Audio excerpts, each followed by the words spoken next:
ಅತ್ತಿತ್ತಗಳರ ಭಕ್ತರ ಮನೆಯೊಳು ನಿತ್ಯ ಮಗೋತ್ಸವ ನಿತ್ಯ ಸುಮಂಗಳ ಸತ್ಯವ ತೋರುದ ಸಾಧು ಸಜ್ಜನರ ನಿತ್ತನೆ ಪೊಳೆಯುವ ಪುತ್ಥಳಿ ಗೊಂಬೆ ಭಾಗ್ಯ ಲಕ್ಷ್ಮೀ ಬಾರಮ್ಮ ನಮ್ಮಮ್ಮನೆ ಸೌಭಾಗ್ಯ ಲಕ್ಷ್ಮೀ ಬಾರಮ್ಮ.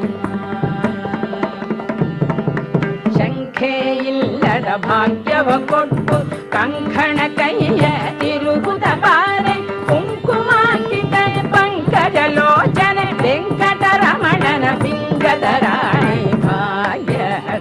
ಲಕ್ಷ್ಮೀ ಬಾರಮ್ಮ ನಮ್ಮಮ್ಮನೆ ಸೌಭಾಗ್ಯ